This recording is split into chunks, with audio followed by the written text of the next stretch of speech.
J'ai fait aussi Tintin il y a quelques années. Alors, nous avons les Duponté et Duponté. À réagir. Tout le monde connaît les Dupont. Il y en a un qui est plus bête que l'autre. Il y en a un qui est plus bête que l'autre, c'est lequel? Alors, et je trouve ça excellent, sans avoir révisé le truc. Tous les deux font des enquêtes. Et heureusement que Tintin est là. On peut envoyer en prison. Aussi, ouais, parce que vous êtes quand même des sacrés opportunistes. Hein. Quand vous êtes en Sildavie ou autre, pour envoyer votre copain Tintin reporter en prison, vous êtes quand même des mecs vachement sympas opportunistes. Ce qui n'empêche pas que je ne vais pas me venger. Et que je vais avoir beaucoup de plaisir de parler de votre auto. Elle est belge alors, pratiquement. Alors, c'est d'ailleurs la couleur est une couleur Citroën. Oui, c'est un vert Agave 514 du mois de novembre 60. Bien sûr, j'allais le dire. J'allais le dire, je le savais. Tu vas m'ouvrir le capot pour vous expliquer beaucoup de choses.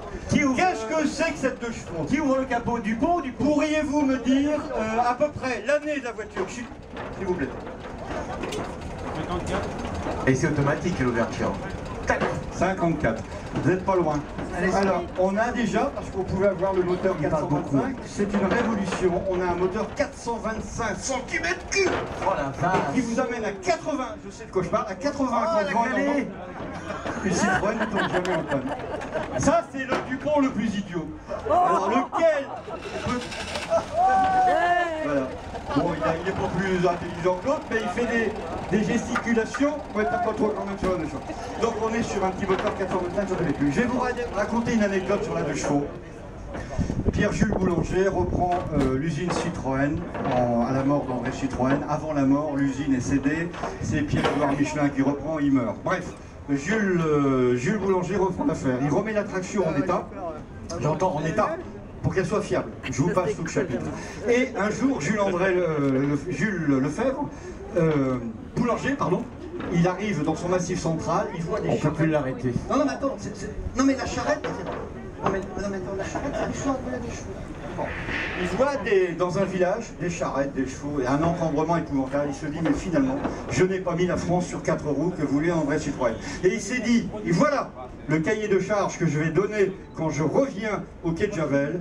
Je veux que vous me construisiez une voiture qui soit transporter 4 personnes par n'importe quel temps, sur n'importe quelle route, avec 4 personnes, 4 agriculteurs, avec un chapeau, parce qu'à l'époque on avait un chapeau, sous un parapluie. C'est quoi le parapluie? C'est la capote. En consommant entre 3 et 4 litres au 100, avec une vitesse de 60 km/h, en transportant 4 douzaines de frais, bien sûr, sans les casser, ce qui vaudra dur. Ça, c'est pas possible. C'est pas possible. Citroën l'a fait. C'est pas possible. Citroën l'a fait. Non. Bon. Alors donc, il va me couper. Il n'est pas Citroën, heureusement que je reprends la parole sur Citroën. Cette voiture est sortie à 5 110 000 exemplaires, donc de 1948 à 1988. Les dernières ont été fabriquées à Mangalve, au Portugal.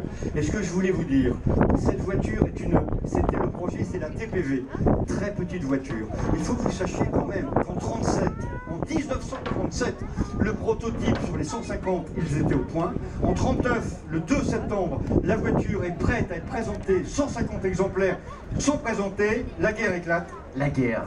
On a planqué cette voiture, Pierre-Jules Boulanger a dit on va détruire pour pas que les Allemands qui occupent l'usine prennent cette TPV.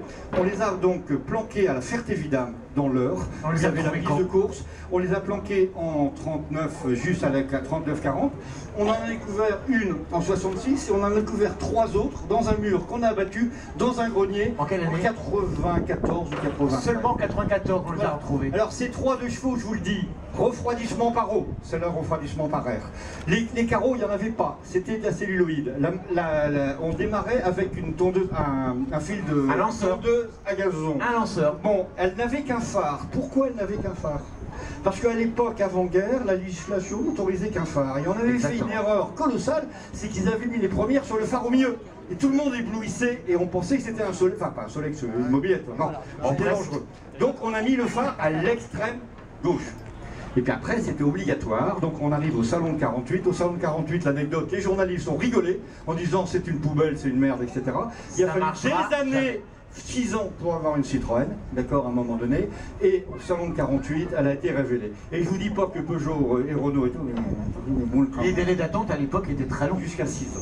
Il fallait être, J'ai toute l'histoire. fallait être médecin. Pas trop long. Il fallait être médecin pour avoir un... Non, alors non, parce que je pense qu'à l'époque, on pouvait pas être médecin. On dit qu'il fallait attendre 7 ans, c'est vrai. Oui, 6 ans. 6 ans, 7 Alors, ans. une anecdote, on Vous fabriquait imaginez 100 voitures par jour en 51 ou 50 ans. Enfin, il y avait 3-4 000 commandes et on a fabriqué 100 par jour. Et plus les personnes avaient la voiture chez eux, plus le voisin en voulait une. Alors, je vous dis pas, bonjour. Et la preuve, c'est que les Dupont qui sont d'époque, ça c'est les vrais Dupont. C'est les vrais, hein, ouais. C'est pas des faux. Alors, comment on reconnaît un vrai Dupont? Un faux. Alors, comment on les reconnaît? Vous savez dans le public comment on les reconnaît? Eh ben, tous les deux, ils sont toujours aussi gentils et aussi bêtes. Non, non, mais je dis ça, j'aime beaucoup les Dupont, mais les Dupont, c'est quand même... On a tous avec Tintin, mais là, c'est des vrais Dupont, et ils ont vachement évolué, ils sont beaucoup moins bêtes qu'avant. Tu trouves qu'ils ont évolué, toi? Bon, sur internet, on est vraiment pas bête. Ouais. On cherchait Quel était le T et le D. On sait pas qui est le T et le D. Non, mais ça, on n'a jamais su. d'accord. Mais peut-être que dans 20 ans, je vous présenterai le vrai Dupont D et Dupont T, on ne sait jamais tout. On vous a bien C'est la présenté André moustache. Citroën. J'ai trouvé, c'est pas la même moustache. Lui c'est Dupont et lui c'est Dupont. Ouais. Non, non, lui c'est Dupont. Ouais, et lui c'est Dupont. Voilà. Bah vous prenez celui que vous voulez. Allez, on y va. Dupont. Voilà, merci pour cette 2 chevaux de 58, 425 cm3 à droite ou à gauche. et 80 km/h en étant poussé par le vent. Allez, c'est super. Magnifique parce que la peinture est une référence Citroën et ça j'aime bien. Alors bien sûr, il y a les sièges à main que d'ailleurs on fait des très très belles autos. À votre avis, MG, ça veut dire quoi? Tu sais, bien sûr. Non, non, parce qu'on croit que c'est le nom du constructeur. Général Moteur, Maurice Garage. Voilà, il y a un monsieur Maurice qui avait fondé un garage et après il a fait de la compétition. Enfin bref, je vais pas vous faire toute l'histoire. Alors ça, c'est le modèle MGA. Alors c'est un... Est-ce qu'on pourrait, en Angleterre, je suis méfiant, l'appeler cabriolet ou roadster? Parce qu'en France, on n'est pas d'accord. Le roadster, c'est le pare-brise rabattable. Alors, en Angleterre, ils parlent de roadster, malgré que le pare-brise soit pas rabattable. Je vous parlais des dénominations françaises entre nos amis anglais et américains. Si j'étais en voiture française, je dirais que c'est un cabriolet. Mais comme il n'y a pas de glace, c'est des accessoires, des glaces. Alors, le vrai roadster n'a pas... Ça c'est pas d'origine ça. Si, c'est un accessoire. Alors, le vrai roadster n'a pas de glace montante, d'accord? Il a un profil où on est complètement à l'air, avec une capote, bien sûr que l'on peut replier. La différence qu'on a avec le roadster, qui est un mot anglais francisé chez nous, le roadster, comme le cabriolet traction, est repliable, de pare-brise, d'accord? Mais les Anglais appellent ça roadster et je pense qu'il faut garder leur dénomination. On est sur une voiture qui a été totalement restaurée par Philippe. C'est une MG française, conduite à gauche, alors refaite dans les règles de l'art, puisqu'on a l'intérieur cuir Connolly, on a la capote rouge de la même couleur que l'intérieur. Est-ce qu'on pourrait voir un peu le capot et faire tourner un petit... C'est un 1600 en quelque sorte. Donc on est 1628, ouais, c'est ça. 1622, on t'a dit. Faut pas perdre de poney. Faut écouter. Attends. Et je fais du live là quand même. Alors, On l'a c'est- sorti de la maison de retraite ce matin. Ouais. Alors la pureté, tu verras quand tu auras mon âge, on verra comment t'es. Alors la pureté des lignes, la beauté de ces voitures anglaises et surtout... Tu peux l'ouvrir là, la touche là. Ah non mais j'aime bien. C'est un système anti-voleur. Non mais il y a toujours le phare. Alors voilà, un beau cache-culbuteur. On a bien sûr le symbole MG Maurice Garage.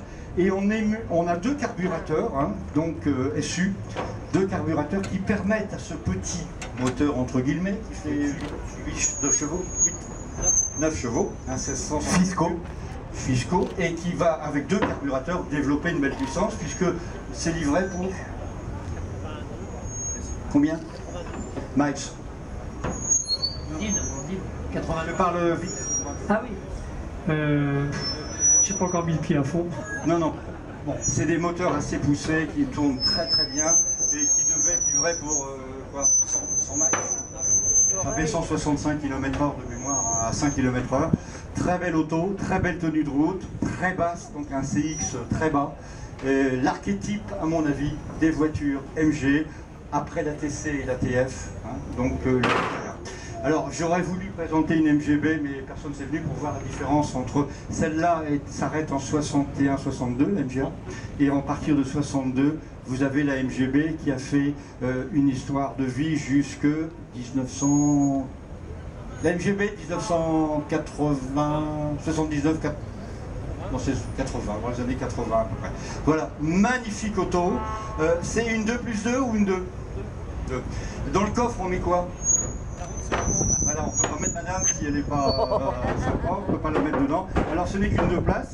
Et alors bien sûr, on a un porte-bagages. On est sur une 1600 MK2, et voilà.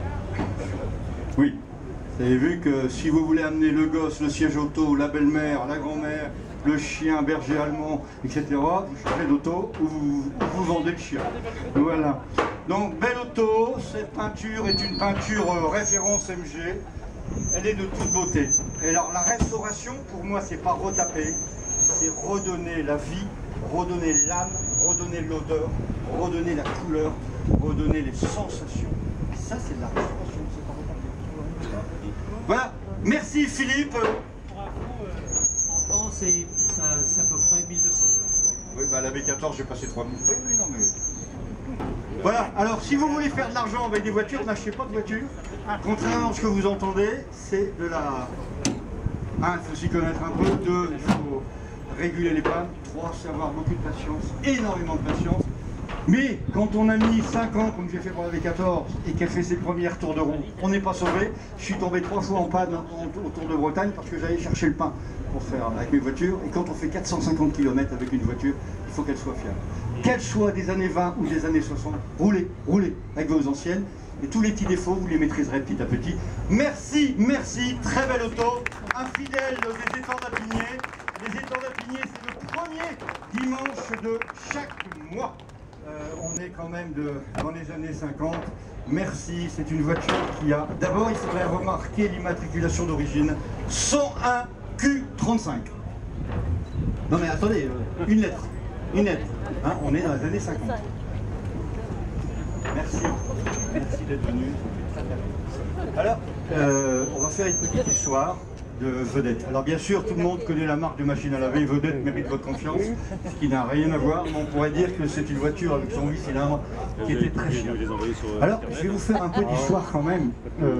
Donc, Simca, Ford Vedette et Ford SAF. Ford SAF, ça veut dire...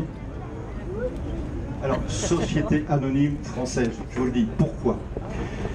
Henry Ford, qui avait donc une succursale en France, d'accord, est arrivé dans les années 50 en pleine grève, comme ça se fait beaucoup en France. Et Henry Ford n'était pas trop habitué aux États-Unis à l'aspect français. Et il en a eu marre, et il s'est dit, bon, bah, puisque ça se passe comme ça, moi, vous vous démerdez avec vos Ford. Et Pigozzi, donc le président de Simca, a hérité pour un franc symbolique. Non, attends, moi j'aurais aimé être à sa place. Le PDG de Simca a hérité d'un franc symbolique parce qu'on était en grève tout le temps. Henry Ford, il se dit, débrouillez-vous et je vous laisse la voiture. Et donc, alors Simca, c'est quoi? Ça veut dire quoi? Société industrielle de mécanique et de carrosserie automobile. On est direct. C'est Fiat, Simca. Alors, ça a été avant-guerre. Ah, tu vois, je suis pas complètement bête. Non, non, mais j'ai pas dit ça. 34, mais si je reviens au début. Alors, 34 licence Fiat. Pourquoi? Pourquoi c'est Fiat qui touche quelque chose d'intéressant? Ah, tu vois, on ne pouvait pas, avec Simca, on ne pouvait pas, à cause des droits de douane qui étaient surélevés, on ne pouvait pas importer les voitures. Donc Fiat a été intelligent parce que c'était des gens qui étaient très bons en marketing, les Italiens, ont fondé une succursale en France qui s'appellera Simca Fiat. la famille Agnelli. Voilà, ce qui veut dire que là, j'ai un brevet français, j'exploite en France, je n'ai pas les taxes à payer d'importation d'exportation. Je reviens maintenant à Simca. Ils sont malins ces Italiens. Alors, je reviens à Simca qui a eu une chance extraordinaire. Moi, j'aurais été à sa place. Attends, Henry Ford lui dit démerdez-vous, je vous donne la voiture. Et alors, cette voiture est une voiture accomplie, qui est une Ford Vedette, qui va devenir, après l'abandon de Ford, on va parler de Simca, Beaulieu, Vendôme, Présidence, etc. Hein, il me semble bien. 8 cylindres. C'est un 8 cylindres en V, qui se développe en chevaux 77, 66, oui. On va ouvrir le capot? Un V8 à soupape latérale. Oui, c'est non, ça, hein? On est pratiquement avant-guerre. À soupape latérale. On est sur une mécanique performant, mais qui commençait à fatiguer. À dater quand même. Hein. C'est d'avant-guerre. Ouais. Mais très belle auto. Elle a son pare-brise déjà nouveau pare-brise qui n'est pas en deux parties. Donc c'est un modèle de quoi, 50 ans.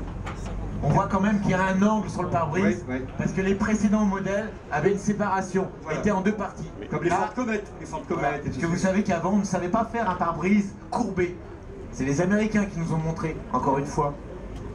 Alors, ici c'est intéressant, quand on se plonge, on se retrouve avec 2 x 4 cylindres, donc un 8 cylindres. Bah nous on voit rien. Ah, il fait sombre là-dessous, il n'y a pas la lumière. Alors, il y a quand même un super ventilateur, j'étais étonné, tu as Il vu est bien la le puissance moteur. du Hein. ventilateur. Il est C'est bien. d'origine. Et c'est une belle pièce d'ailleurs. Extraordinaire, et c'est une œuvre d'art en aluminium, un peu comme sur la 5 HP, mais beaucoup plus gros. Très belle Et pièce. c'est une très très belle pièce. Alors, on est sur une voiture, je dirais pas qui est en fin de vie, elle est de 53, 54. Bon, et ça commence à bouffer beaucoup d'essence, c'est lourd, et le moteur... On dit pas ça bouffe de l'essence. ça mange, ça boit. Bah, mais il est terrible. Ça Et consomme de ça l'essence. consomme beaucoup d'essence, c'est une voiture qui commence à vieillir un peu, et donc qui va marquer sa référence. Alors par contre, cette histoire a un vécu extraordinaire. Cette vedette, oui. Je l'ai acquis en 1974. Elle avait 20 ans à l'époque. C'est pas récent, hein. Non, c'est pas récent. Lorsqu'elle... Moi j'avais 14 ans. Lorsqu'on je venais d'acheter un fonds de commerce, garage et Tout le monde s'en réparation fout. automobile. Et suite à ça, ce véhicule, on me l'a laissé parce qu'on devait le découper pour faire une dépanneuse. Non. Oui, à l'époque, ça faisait avec une chèvre à l'arrière pour les soulever. Et conclusion, elle était dans le garage pour ça. Et puis 3 ans après, j'ai acheté un plateau porte-voiture. Donc la voiture, par chance, est restée au fond d'un garage jusqu'en 2005, lors de la cession de mon activité. Et là, après la cession de mon activité en 2005, ils se sont dit il faut qu'on la restaure. Donc ça s'est fait entre 2008 et 2011. La voiture à la restauration a duré 3 ans. Et le rouge est une teinte, bien sûr, ce rouge prune. Voilà, vedette, on va retrouver. Cette partie-là n'a pas été repeinte, intérieure. Et D'accord. j'insiste, une restauration, c'est le respect d'origine. Bon, moi je me rappelle forcément, et quand je l'ai vue, je dis, ah, toute bonne, c'est la référence de peinture. Mettons...